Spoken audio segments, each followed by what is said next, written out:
잠언 3장 5절과 6절 두 절인데요, 우리 한 목소리로 봉독하겠습니다. 구약성경 912면에 있습니다. 잠언 3장 5절과 6절 같이 한 목소리로 봉독하겠습니다. 잠언 3장 5절 6절 구약 912면에 있습니다. 함께 읽겠습니다. 시작. 너는 마음을 다하여 여호와를 신뢰하고 내 명철을 의지하지 말라. 너는 범사에 그를 인정하라. 그리하면 내 길을 지도하시리라. 아멘. 매주 수요일마다 우리 홀레이브 찬양팀 연습하시고 또 찬양해 주시니 너무 감사하고요. 우리는 3월 한 달 동안 하나님의 임재라는 주제로 말씀을 나누고 있습니다. 그래서 우리 옆에 계신 분들과 이렇게 다시 한번 인사할게요. 하나님의 임재를 누립시다. 다시 한번 인사하겠습니다. 하나님의 임재를 누립시다. 네, 잘 누리고 계십니까? 하나님의 임재를 잘 누리고 계신가요? 저희가 지금 지난 3주간 어떤 걸 나눴냐면, 어떻게 하면 우리가 하나님의 임재를 누릴 수 있을까? 그 하나님의 임재가 무엇일까를 함께 나눴고, 하나님의 임재를 연습하는 방법은 무엇인지를 또 나눴습니다. 그러면 하나님의 임재가 나에게 오면 나는 어떻게 바뀌게 될까? 요거를 나눴어요. 그래서 이 세 가지를 제가 3주 동안 나눈 이야기를 핵심만 말씀드렸는데, 3주 동안 나눴는데 잘 기억이 안 납니다 이러시면 우리 교회 홈페이지에 영상을 다시 한번 참고하시면 되겠습니다. 저희가 이게 로렌스 형제가 쓴 하나님의 임재 연습이라는 책에 있는 주제를 가지고 거기 있는 책 그대로 가져온 건 아닙니다. 하나님의 임재라는 것을 가지고 말씀을 나누고 있는데요, 오늘은 잠언 3장 5절과 6절 말씀을 본문으로 조수석에 앉았을 때 임하시는 하나님이라는 제목의 말씀을 나누려고 합니다. 제가 게임을 참 좋아하지만 열심히 하진 않습니다. 그런데 우연히 찾은 게임이 하나 있어요. Backseat Driver이라는 게임인데요, 영어 버전인가 봐요. 저는 제가 이거를 영어 버전인지 모르고 찾았다가 게임 해보지는 않았습니다. 근데 누가 하는 걸 봤어요. 이 게임의 설정은 이런 겁니다. 할머니와 손자가 차를 타고 나가야 돼요. 근데 큰 문제가 있습니다. 어떤 문제냐? 할머니는 면허가 있고 손자는 면허가 없어요. 문제가 아니죠. 어떤 문제냐면, 할머니는 면허가 있지만 운전석에 앉으면 앞이 보이질 않습니다. 그리고 손자는 면허가 없으니까 운전할 수가 없죠. 어쨌든 나가야 되니까 할머니는 운전석에 앉고 손자가 앉아서 길을 설명해야 됩니다. 이게 온라인 게임인데요, 4명까지 들어가는 게임인데, 운전하는 사람은 시야가 진짜로 안 보입니다. 운전석에 딱 앉아서 계기판만 보여요. 그러니까 다른 사람들의 이야기를 듣고 운전을 해야 되는 겁니다. 뒤에 있는 사람이 얘기를 하는 거죠. 옆에 있는 사람이 이야기하는 거예요. 전진, 한국분이 하는 걸 봤어요. 전진하면, 운전하는 사람은 다 입장이 다르죠. 전진하면 얼마나 전진하는지 모르잖아요. 가속 페달을 쭉 밟고 쭉 전진했습니다. 멈춰야 돼 하기 전에 부딪힌 거죠. 설정이 참 재밌더라고요. 이 게임은 두 사람이 굉장히 팀워크가 잘 맞아야만, 팀 4명이 다 잘 맞아야만 목적지까지 가는 거예요. 첫 번째 목적지는 집에서 골목을 나가고 도로에까지 가는 게 첫 번째 목적지입니다. 제가 그 게임하는 분 영상을 잠시 봤는데 20분 걸리더라고요.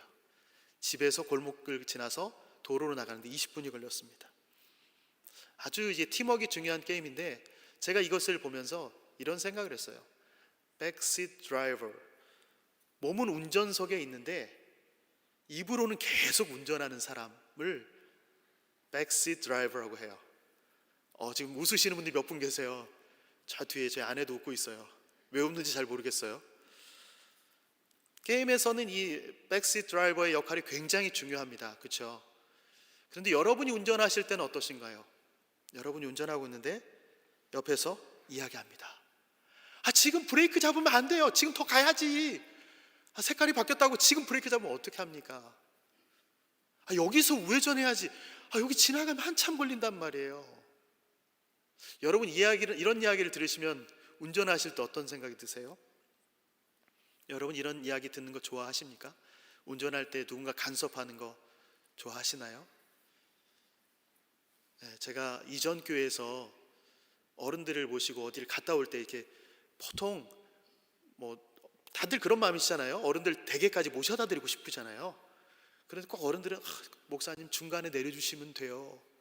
그러다가 제가 이제 골목 들어가면 목사님 여기까지 안 가도 되는데, 그래서 어쨌든 내려드리고 잘 들어가시고, 두 번째 집 갈 때 어떻게 되냐면 그 어른들이 다니던 길이 있어요. 그 길로 안 가면 어떻게 되죠? 목사님 이 길 아니에요, 여기 아니에요, 여기 아닌데 목사님 이쪽으로 가면 좀 멀어지는데. 네, 그러면 어떻게 제가 말을 할까요? 네, 핸들은 제가 잡았습니다. 네. 백스드라이버, 뒤에 있는 앞에 있는 사람이 운전하고 운전석에 있는 사람이 운전하는데 불구하고 신경이 굉장히 날카롭게 서 있습니다. 운전은 내가 하지 않는데 계속 좌우를 봐요. 차가 오진 않나, 삼거리에 멈추면 혹여나 사고 나지 않을까. 그리고 브레이크는 없는데 왜 발은 떼고 있는지 모르겠어요. 백시트 드라이버, 저의 얘기입니다. 누군가 운전하면 제가 그러고 있더라고요. 자꾸 옆에를 보게 되고, 앞에 차와 간격은 좀 적당한지, 조금만 가까워지면 어떻게 되냐면 제 발이 살짝 들렸다가 내려가고, 이런 것이 저의 모습입니다. 그래서 어떤 때는 운전을 하지도 않았는데 내리면 굉장히 피곤합니다. 다리도 아프고요. 이것이 오늘날 우리 신앙생활의 슬픈 자화상입니다. 입으로는 제 인생은 주님의 것입니다, 내 삶에 임재하셔서 나를 인도해 주십시오 라고 말을 해요. 그렇게 고백하면서 운전석을 내어드립니다. 주님, 내 삶을 이끌어 가주세요 라고 얘기하는데, 주님이 이끌어 가실 때 어떻게 하죠? 자꾸 좌우를 살펴요. 자꾸 브레이크를 잡으려고 해요. 분명히 운전석을 내어드렸는데 실제 인생의 도로 위에서, 또 일상이라는 삶 위에서 주님 곁에서 끊임없이 쉴 틈 없이 잔소리를 합니다. 내가 원하는 경로가 있거든요. 제가 계산한 삶이 있거든요. 그대로 가지 않으니까 자꾸 주님께, 주님 여기는 아니지요, 이건 아닙니다, 조금만 더 늦춰주세요, 이건 지난번에 해주셨어야죠. 그래서 때로는 주님이 원하시는 길로 가면 굉장히 불안합니다. 마치 포기한 것처럼 얘기하죠. 주님 마음대로 하세요 라고 말하지만 주님이 내 삶을 이끌어가는 걸 보면서 불안하고 초조합니다. 오늘 본문은 바로 이런 피곤한 조수석 인생들에게 주시는 하나님의 강력한 초대장입니다. 하나님의 임재 연습의 저자 로렌스 형제가 이렇게 말했습니다. 하나님은 우리에게서 많은 것을 요구하지 않습니다. 우리가 그분을 기억하고 그분을 찬양하고 그분의 은혜를 구하며 그분께 자신의 어려움을 내어드리고 그분이 주신 바를 인하여 감사드리기만 하면 됩니다. 이 로렌스 형제의 하나님의 임재 연습을 보면 끊임없이 하나님의 임재 연습을 했다라고 본인이 고백해요. 그리고 다른 사람들과 편지를 주고받으면서 나는 40년 동안 이 하나님의 임재를 연습했다, 나에게는 이게 가장 중요한 일이었다, 그곳이 내가 있던 부엌이든 내가 있던 어디든 간에 하나님이 임재하는 것이 나에겐 가장 소중했다라고 이야기합니다. 하나님의 임재는 특별한 때 경험하는 것이 아니라는 거예요. 우리 일상에서 매 순간에 경험할 수 있다는 거죠. 주일에 예배 올 때에, 또 내가 특별한 어떤 상황이 맞닿았을 때에, 부딪혔을 때에 하나님께서 강력하게 임하셔서 나의 삶을 어떻게 바꿔주시는 것보다 끊임없이 하나님이 일상에서 우리에게 말씀하신다는 겁니다. 2주 전에도 우리 담임 목사님을 통해서 하나님의 임재 연습에 대한 방법을 나누었습니다. 오늘도 그 이야기를 해보려고 해요. 한 3가지를 나눠보려고 합니다. 하나님의 임재를 일상에서 경험하는 방법 첫 번째는 브레이크에서 발을 떼는 것입니다. 한번 따라해 볼까요? 브레이크에서, 다시 한번 할게요. 브레이크에서 발을 떼자. 네, 5절 상반절 말씀입니다. 우리 함께 읽어보겠습니다. 같이 읽습니다. 시작. 너는 마음을 다하여 여호와를 신뢰하고. 네, 마음을 다하여 여호와를 신뢰하라. 우리는 하나님의 일하심을 끊임없이 기대합니다. 하나님, 나의 인생 가운데 찾아오셔서 참 감사합니다.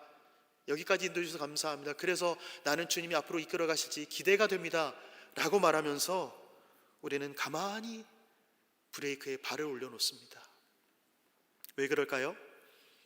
하나님의 운전을 약간 두려워하는 거예요. 하나님이 운전 잘하시는 거 알아요. 우리들의 인생을 어떻게 이끌어 가신다는 거 우리는 결론을 알고 있습니다. 그런데 내가 계획한 길로 가지 않으실까 봐, 나의 플랜대로 가지 않으실까 봐 걱정하는 거죠. 지난주에 젊은 가정 한 가정을 신방했는데 그 가정에서 고백한 게 뭐냐면, 하나님은 우리의 계획한 대로 하나도 이루어지지 않더라고요. 결혼할 때부터 자녀를 계획하고 모든 걸 계획했지만 하나님의 방법은 다르더라고요. 그래서 이제는 내가 뭘 계획했다, 이거 하나님 이거 해주셔야 됩니다 라고 기도하기가 약간 겁이 납니다. 하나님의 때가 언제인지 모르니 오히려 하나님의 뜻을 구하게 되는 것입니다. 하나님은 내가 가보지 않은 낯선 길, 내가 경험해보지 않은 것들을 끌고 가실 것 같은 그런 생각이 우리 안에 듭니다. 나는 경험하기 싫은 것까지도 하나님은 경험시키실 것 같아요. 그래서 두렵습니다. 실제로 우리 인생이 그렇죠. 우리의 모습을 보면 어떻습니까? 지난 날을 돌아보면 하나님이 우리 인생을 이끄셨습니다라고 고백하지만 그때 당시에는 너무나 괴롭지 않으셨던가요? 왜 하나님 이렇게 하십니까? 이런 원망도 하셨는지 모르겠어요. 하나님 왜 하필이면 캐나다입니까? 내가 여기 와서 무슨 영화를 보겠다고. 그런데 좀 지나고 나면 하나님께서 왜 캐나다로 보내셨는지 알 때가 있지요. 하나님은 우리의 모습을 보면서 분명히 하나님이 이끄신다라고 확신하지만 순탄하게 이끄시지 않았던 걸 압니다. 때로는 고난과 고통을 주시고 좌절과 절망을 주시고 호되게 훈련시켜서 여기까지 오게 하신 거죠. 그런 걸 우리가 아니까 하나님께 맡겨드렸는데, 마음을 다해 여호와를 신뢰해야 되는데 약간 주저하게 되는 거죠. 내 인생도 그럴진데 우리 자녀의 인생을 맡기면 하나님이 100% 책임져 주시는데 하나님이 순탄한 길로 이끌어 주실까에 대한 고민을 하게 됩니다. 맡겨야 되는 것을 알면서도 주님이 이끄실 때 우리는 브레이크를 살짝 밟고 싶을 때가 있습니다. 브레이크에 발을 얻는다는 것은 아직 주님과의 온전한 신뢰, 100% 상황에 따르지 않고 온전하게 맡겨지지 않았다는 뜻입니다. 저 역시도 그렇습니다. 하나님을 온전히 신뢰한 것 같아요. 그런데 어느 때는 약간 속상할 때가 있어요. 하나님 왜 이러세요? 조금만 양보해 주시면 안 되나요? 이럴 때가 있습니다. 그래서 저는 하나님의 일하심을 의심하지 않는 사람을 참 부러워합니다. 저희 동기 목사님 중에 그런 분들이 있어요. 무슨 일을 경험해도 하나님의 뜻이 있겠지. 하나님은 분명히 계획이 있으신 분이야. 나는 그분을 신뢰해. 다른 동기들이 보기에는, 제가 보기에도 이거는 황당한 일이에요. 이거는 당사자가 당황해야 될 일인데 당황하지 않고 하나님의 뜻이 있을 거야. 나는 그 하나님이 어떻게 이끄실지 기다리고 있어. 이렇게 얘기하는 분들이 있습니다. 그분들은 상황과 환경이 어떠할지라도 요동하지 않고 마음을 다하여 여호와를 신뢰합니다. 그러다 보니까 실은 저보다 그분들이 더 하나님의 임재를 많이 누리게 되는 건 사실이에요. 그분들을 보면 늘상 하나님의 임재 가운데 있습니다. 저는 그분들이 너무나 부럽습니다. 오늘 본문에 나오는 이 신뢰하다라는 이 단어는 완전히 몸을 내던져 기대다 라는 뜻입니다. 완전히 내던져서 몸을 기대다. 내 의지로는 일어설 수 없습니다. 내가 어떤 힘을 써서 중심을 잡을 수가 없어요. 균형을 잡을 수가 없어요. 상대가 나를 세워주지 않는 한 아무것도 할 수 없습니다. 다윗이 이 신뢰라는 단어를 이렇게 썼습니다. 시편 28편 7절입니다. 여호와는 나의 힘과 나의 방패이시니 내 마음이 그를 의지하여 도움을 얻었도다. 그러므로 내 마음이 크게 기뻐하며 내 노래로 그를 찬송하리로다. 수천 명의 적군이 자기 자신을 애워쌀 때에 자신과 하나님과의 관계에서 이 신뢰라는 단어를 썼습니다. 자신이 의지했다는 거예요. 다윗에게서 이 신뢰는 무엇이냐? 하나님을 향하여서 안전한 요새 속으로 몸을 숨기는 것과 같습니다. 수천 명이 나에게 다가오는데 나는 주님을 의지합니다. 신뢰합니다. 나는 당신의 품에 안겼습니다. 당신은 안전한 요새입니다. 이렇게 고백하는 것입니다. 자신의 연약함을 인정하고 하나님의 강함 뒤로 숨는 행동, 이것이 신뢰입니다. 남유다 히스기야 왕이 아수르의 거대한 위협 앞에 서 있을 때에 여호와를 신뢰하면서 이렇게 이야기합니다. 열왕기하 18장 5절인데요. 히스기야가 이스라엘 하나님 여호와를 의지하였는데 그의 전후 유다 여러 왕 중에 그러한 자가 없었으니. 히스기야 왕 때도 군사력이 강할 때입니다. 외교력도 있을 때입니다. 외교력이 있어서 군사력도 강해서 누군가의 도움을 받아도 되지만 히스기야가 했던 것은 이스라엘의 하나님을 의지한 것입니다. 결과는 어떻게 됐을까요? 하나님께서 여호와의 사자를 보내셔서 아수르 군사 18만 5천 명을 무찌르십니다. 히스기야는 하나님께 의지하는 것이 무엇인지를 분명히 알았던 사람인 거죠. 바울 사도는 어땠을까요? 바울 사도가 사역 중에 살 소망이 끊어지는 고난을 겪었습니다. 사형 선고를 받은 줄 알았어요. 나는 이제 죽겠구나. 그런데 그때 성경은 뭐라고 말하냐면 사도는 자기를 의지하지 않고 오직 죽은 자를 다시 살리시는 하나님만을 의지하게 하신 것이다. 내가 지금 살 소망이 끊어졌다. 사형 선고를 받은 것 같다. 나 이제 죽을 것 같아. 근데 이 순간이 무엇이냐? 나를 의지하지 말고 오직 죽은 자를 다시 살리시는 하나님을 의지하라고 하신 것이다. 위기의 순간에 이 말이 쉽게 나올 수 있을까요?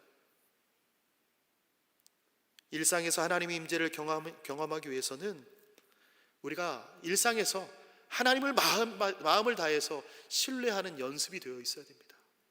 매 순간 하나님의 뜻이 있겠지. 하나님은 나를 향한 계획이 있어. 하나님은 나에게 좋은 것을 주신 분이야. 이런 신뢰가 있어야 됩니다. 그 신뢰가 없으면 여전히 우리는 브레이크에 발을 얹고 있는 것입니다. 여러분, 브레이크에서 발을 떼십시오. 주님을 마음 다하여 신뢰하시기를 축원합니다. 아멘.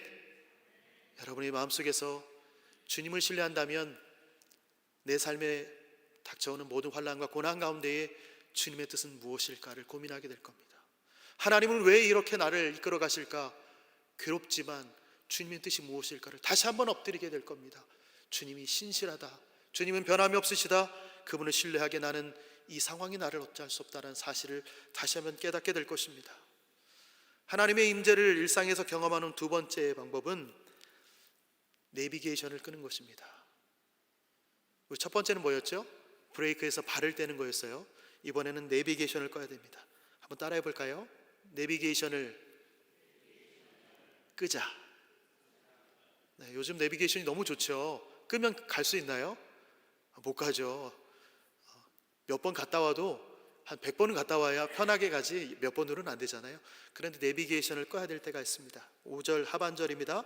우리 5절 하반절만 같이 한번 읽습니다. 시작. 내 명철을 의지하지 말라. 이 내비게이션이 무엇입니까? 명철이에요. 내 명철을 의지하지 말라. 의지하다라는 말은 지팡이를 짚고 서 있는 모습입니다.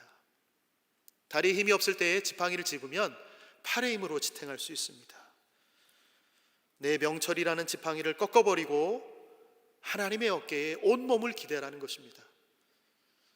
여러분, 명철한 사람이 명철을 꺾고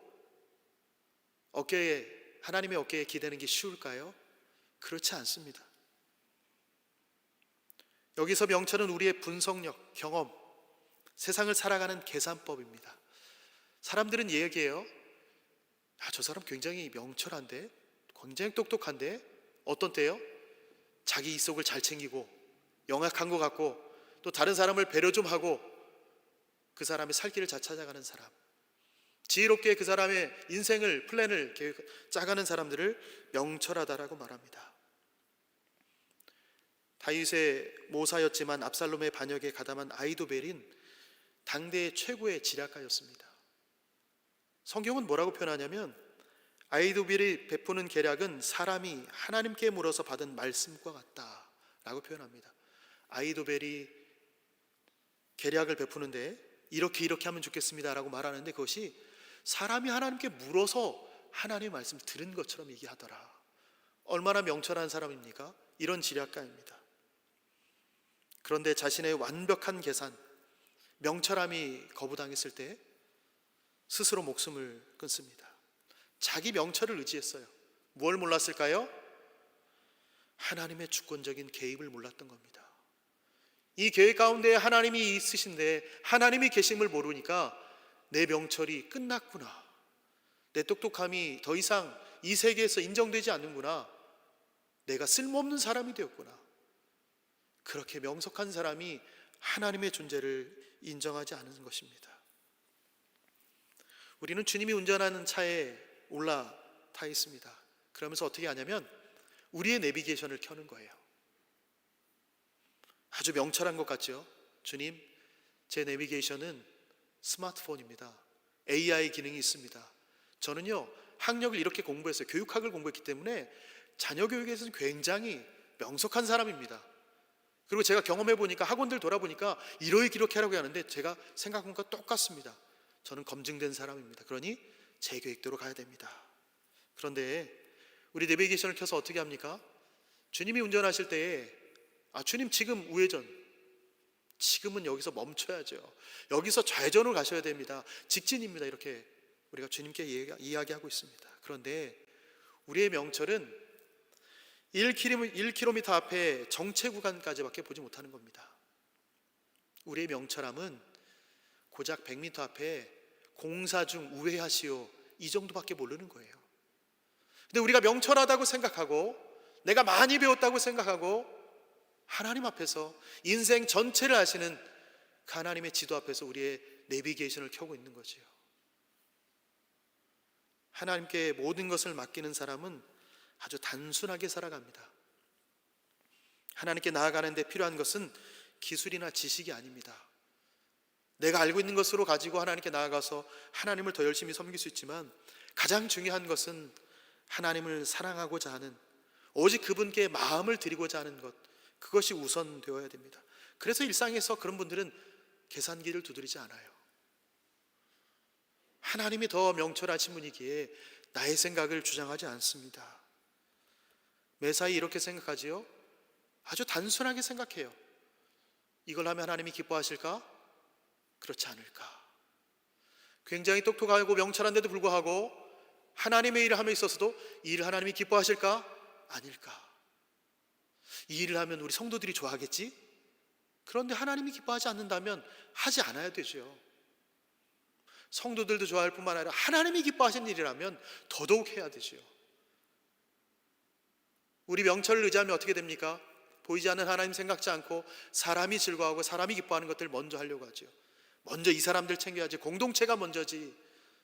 하나님이 계시지 않다면 우리는 우리의 내비게이션을 켜고 우리가 하고 싶은 걸 하고 있는 것입니다. 내 생각, 내 판단, 내 결정을 내려놓고 주님의 판단, 주님의 결정, 주님의 생각을 따라가야 되는 것입니다. 이사야 55장 8절과 9절에 이렇게 쓰여 있습니다. 이는 내 생각이 너희의 생각과 다르며 내 길은 너희의 길과 다름이니라. 여호와의 말씀이니라. 이는 하늘이 땅보다 높음같이 내 길은 너희의 길보다 높으며 내 생각은 너희의 생각보다 높음이니라. 여러분, 우리의 내비게이션을 끄면 됩니다. 주님의 경로가 가장 빠르고 가장 안전합니다. 설령 그 길이 광야일지라도 주님이 운전대를 잡고 계시다면 그곳이 가장 안전한 곳입니다. 전에 사역했던 교회 집사님 한 분이 중동과 거래하는 일들이 많아서 근 9개월은, 1년에 9개월은 중동 쪽에 가 계십니다. 한번 갔다 오셔서 이런 말씀 하시더라고요. 목사님, 밤에 바이어들이 같이 거래하는 분들이 밤에 초대를 받아서 갔는데 차를 끌고 어디로 가는데 어디로 가는지 모르게 가더라고요. 길은 안 보입니다. 어두워서. 불빛이 하나도 없는데 내비게이션과 납침반 하나 보고 가더라고요. 그러고 난 뒤에 갔는데, 내렸는데 게르가 있는 거죠. 천막이 있는 거죠. 거기서 저녁을 보냈답니다. 그리고 아침에 눈도 보니 광야예요. 근데 순간 내가 이 밤에 여기까지 왔다는 거 믿을 수가 없는 거죠. 밤에 위험할 텐데. 그렇죠. 사람이 운전해도 위험할 수 있지요. 광야가 위험하죠. 어떻게 변할지 모르잖아요. 근데 거기에서 느낀 게 뭘까요? 주님이 함께 하시면, 내가 여기 이 사람들 믿었으니까 여기까지 왔지, 믿지 않았더라면 이 길에 왔을까? 여러분, 주님을 믿으면, 주님을 신뢰하면, 내 병철을 의지하지 않으면 광야일지라도 그것은 안전한 곳입니다. 일상에서 내 내비게이션을 내려놓을 때 우리는 하나님의 임재를 경험할 수 있습니다. 우리 하나님의 임재를 경험하는 세 번째 방법입니다. 세 번째 방법은 주님의 운전 실력을 인정하는 것입니다. 우리 다시 한번 따라해 볼까요? 주님의 운전 실력을 인정하자.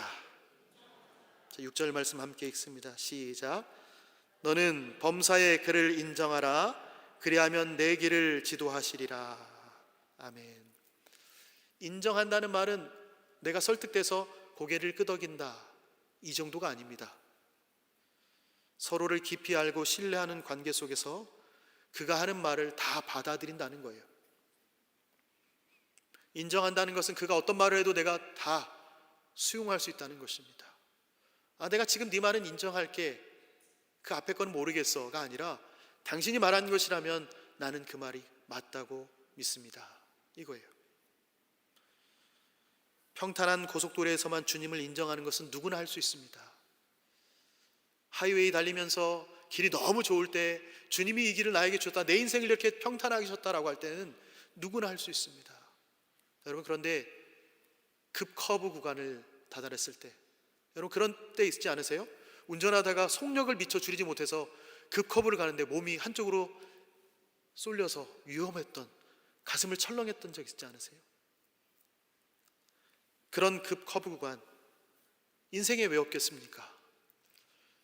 달리다가 타이어 펑크 나본 적 있으세요? 아니면 차를 세워놨는데 타이어가 펑크 나가지고 다시 교체해야 되는 그 순간이 왔을 때, 또 엔진 과열이 되어서 차를 세워놓고 엔진을 시켜본 적 있으세요? 도로 한 곳에 세워놓고 내가 뭐 하는지, 본네트는 열었는데 아무것도 모르고 엔진 경고등은 들어오고, 인생에 그런 순간이 있지 않습니까? 그런 순간에도 우리는 주님을 인정할 수 있어야 됩니다. 내 인생 왜 이렇게 만드셨습니까? 그것이 아니라 주님이 나를 이끄셨다라고 인정할 수 있어야 됩니다. 로렌스 형제가 극심한 고통 중에 이렇게 얘기한 장면이 있습니다. 하나님께서 나에게 무엇을 주시든, 그것이 고통이든 평안이든 그것이 그분의 손에서 온 것이라면 나는 똑같이 만족합니다. 하나님을 인정하고 하나님의 뜻을 따라가다 보니 무엇을 주시든 나는 똑같이 만족합니다, 이렇게 말하는 것입니다. 하나님께서 우리를 끝까지 붙드신다는 확신이 있다면 우리는 삶의 어떤 코너를 만날지라도 비명을 지르는 대신에 오히려 찬송을 부를 수 있을 것입니다. 범사의 그분을 인정할 때 성경은 약속하십니다. 내 길을 지도하시리라. 장애물을 치워서 길을 곧게 펴주신다는 겁니다. 핸들을 꺾으려고 몸부림칠 때 길이 굽어 보이지만 주님께 맡기고 인정하면 주님께서 친히 길을 닦아주신다, 이런 말입니다. 저는 아내와 함께 여행 다니는 걸 참 좋아합니다. 둘이 차에서 많은 이야기를 하고요, 그 이야기를 하면서 서로의 마음도 확인하게 되고 서운한 것도 얘기하게 되고, 그런 시간을 종종 갖습니다. 그렇게 어딜 다닐 때 아마 제가 여행을 많이 좋아하다 보니 주님이 주일 빠질까 봐 목사를 시키지 않았나, 이런 생각도 해봅니다. 놀러 갈까 봐. 제가 아내랑 같이 어딜 가면 누가 운전할까요? 주로 제가 운전합니다. 왜 그럴까요? 약간 못 믿습니다, 제가. 아내는 운전을 잘하는 사람인데 얼마나 잘하냐면 앞차와의 간격을 가깝게 유지하고 갑니다. 굉장히 베스트 드라이버예요. 그렇게 사고 낸 적이 없거든요. 그러니까 저는 어때요? 불안해서 못 주겠어요. 그래서 제가 운전하는데 이렇게 생각하는 거죠. 내 판단이 더 정확해. 거리는 더 둬야 돼. 그리고 제가 잘못 가더라도 저는 항상 당당합니다. 내비게이션을 보다가도 잘못 갈 때가 있거든요, 얘기하다가. 그럼 아내가 그럼 저는 그래, 당당하게 얘기해요. 돌아오면 되지 뭐. 제가 잘못했는데도 불구하고 운전을 제가 하니까 제 마음대로 할 수 있는 거죠. 제가 더 잘한다고 생각하니까 아내에게 핸들을 맡기지 않아요. 그런데 이제 가끔 피곤해서 핸들을 맡길 때가 있지 않겠습니까? 한국에서는 휴가 때 이렇게 전국 일주 같이 이렇게 쭉 돌 때가 있었어요. 뭐 3-4시간 운전을 쭉 하고 달리면 한 번 쉬었다가 또 가야 되는, 피곤하면 교대 운전합니다. 첫 번째 교대할 때 피곤하니까 교대했는데 아내가 얘기하죠. 피곤하면 바꿔요. 좀 쉬어요. 여러분, 제가 쉬고 있을까요? 조수석에 앉아가지고 눈을 감은 것 같으면서 자꾸 이렇게 뜨고 있어요. 왜 뜰까요? 혹시나 잘못 갈까봐, 또 혹시나 또 차랑 또 가깝게 붙어서 가지 않을까, 계속 불안한 거예요. 불안하니까 자꾸 어떻게 해요? 간섭해요. 저쪽으로 가요. 앞에 차 가까워요. 좀 다른 차선으로 가요. 이런 이야기를 자꾸 하는 겁니다. 아내가 약간 브레이크라도 늦게 밟으면 제 가슴이 철렁합니다. 좀 빨리 밟아가지고 여유 있게 멈추면 좋은데 급하게. 저도 그럴 때가 있거든요. 근데 제가 그럴 때는 당당하죠. 앞차가 갑자기 멈췄어요. 이렇게 말하는데 아내가 그러면 저 혼자 수명이 짧아지고 있어요. 이런 얘기합니다. 아내를 믿지 못해서 여전히 조수석에서 깨어 있는 거죠. 쉬고 있는 건가요? 아닙니다. 안 쉬고 있는 거죠. 백시트 드라이버예요. 끊임없이 이야기합니다. 언제 제가 조수석에 갔을 때 쉴까요? 정말로 제가 완전히 방전됐을 때 저는 완전히 쉽니다. 어느 날 운전하다가 아내에게 부탁을 했습니다. 집까지 얼마 안 남았는데 좀 운전 좀 해주세요. 내가 너무 졸려서 안 될 것 같아요. 졸음운전 해보신 분은 아시겠지만 잠시 눈을 감았다 뜬 것 같은데 상당 거리를 가 있습니다. 고속도로에서 100km 이상 달리면 110km 이렇게 다니면 눈 살짝 감다 떴는데 엄청 많이 달려있거든요. 한 2번 해보니까 겁이 나는 거예요. 그래서 아내에게 부탁했습니다. 내가 너무 졸려서 안 되겠어요. 운전을 교대합시다. 교대하고 나면 어떻게 됐을까요? 바로 잠들어요. 너무 힘드니까. 그러면 이제 그 잠들 때 어떻게 해요? 아내가 운전할 때 긴장하는 것들이 사라져요. 이제 내가 주님이 불러가시면 천국 가야 되니까 아내가 어떻게 운전하든 상관이 없어요. 그러니까 잠드는 겁니다. 완전히 포기해버리는 거죠. 근데 그 완전히 포기할 때 어떻게 되는 거예요? 저는 아내를 완전히 신뢰하게 되는 겁니다. 온전히 믿게 되는 거예요. 깊은 잠에 빠져들고 나면 주변이 어떻게 지나갔는지, 도로 상황이 어떻게 되는지 기억이 나지 않습니다. 아내가 몇 킬로미터로 달렸는지 속도도 몰라요. 그리고 난 뒤에 진짜 안식을 취하고 나면 어느새 집에 도착해 있습니다. 아내는 안전하게, 그리고 평소보다 제가 왔던 것보다 지름길로 빠르게 와서 집에 목적지까지 안전하게 도착하도록 운전합니다. 사랑하는 성도 여러분, 우리 인생도 이와 같습니다. 주님이 내 인생 가운데 들어오셨음에도 불구하고 우리는 여전히 하나님의 임재 가운데 있으면서도 우리의 것을 자꾸 내려놓지 않습니다. 여전히 내가 잘난 것 같고, 주님이 운전석에 계심에도 불구하고 우리는 끊임없이 조수석에서 사사건건 간섭하고 불안해하면서 안식을 누리지 못합니다. 근데 실은 내가 나대면 내가 피곤합니다. 주님께서는 백스 드라이버가 필요하지 않아요. 주님이 가장 완벽한 운전하실 때 완전하게 안전하게 목적지까지 데려다 줄 수 있는 분인데 누군가가 지금 브레이크 밟아야 됩니다라고 말할 필요가 없습니다. 하나님께 모든 것을 맡기는 것이 하나님의 임재를 누릴 수 있는 방법입니다. 여러분, 우리의 모든 것을 하나님께 맡겨 보십시오. 오늘 이 밤에 우리가 힘을 좀 뺐으면 좋겠습니다. 하나님, 나 아직도 이런 거 있어요. 나 아직 건재해요. 나 할 수 있어요. 이거보다 하나님, 주님께 맡깁니다. 주님 해주십시오. 하나님 이끌어가 주십시오. 우리 함께 이렇게 고백했으면 좋겠습니다. 주님, 내가 더 이상 앞을 볼 힘이 없습니다. 내 미래를, 내 10분 후를, 내 1시간 후를 볼 수가 없습니다. 주님이 봐주십시오. 내 병철은 고장났습니다. 그런 주님이 가라는 대로 가겠습니다.